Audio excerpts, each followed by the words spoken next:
We did more than we needed to in the first month, 400 crumpled dollars, and I said, here you go.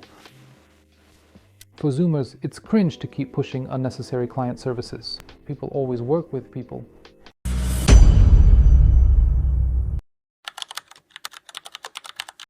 Someone's individual fail, or for Zoomers, cringe. In general, it's much easier to talk about someone else's failures than your own. It's natural because basically a person learns wisely from the mistakes of others. So this is a story about how we worked with one client. Well, tried to work anyway.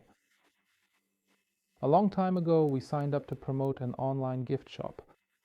And gifts are a very complicated type of online store, because there are gifts for different dates and for different people, and people give all sorts of things as gifts. There are a lot of gifts, and that's why in order to create an online gift shop, you have to take into account thousands of keywords, thousands of queries divided into groups. And the main difficulty of promotion and marketing in general, the challenge with an online gift shop, is that it has to be based on thousands of gift-related keyword queries. And so to speak, designing this structure is a very significant part of marketing itself, regardless of which tool you use. Although the main focus in this design is on SEO, on search engine optimization. So we worked on the project for 1 month, and after a month he came to review the work. I should say that we did more than was required for the first month, counting on working with him for a long time, that this would be a long journey, and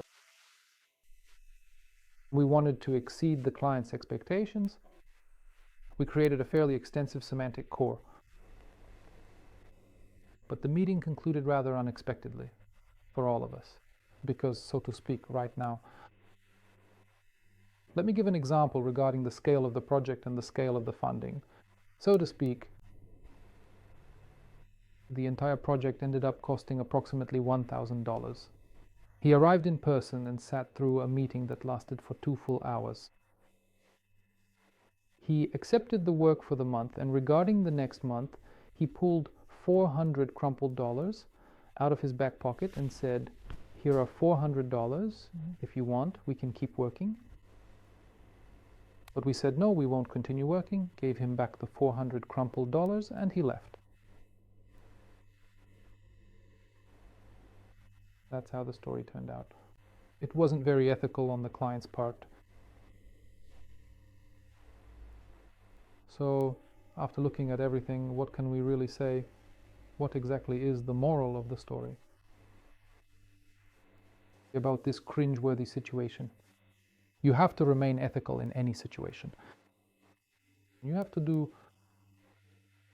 well, ethics in principle should be the foundation of any collaboration, because in the process of marketing, in the process when you work with a client, and in the process when the client works, if you are the client and you work with an agency, it's always people working with people.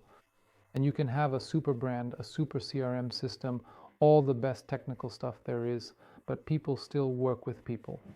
And even when AI is fully implemented in marketing, people will still work with people, people will still remain, and ethical conduct in work will become even more valuable. To be honest, we tested the hypothesis here, and it didn't work out for us. And that's just how it is. For example, the second point, we might not see further development of the project. Instead of continuing to push services the client doesn't need, it's better to honestly say, you know, we don't see how this will benefit you. This ethic perhaps in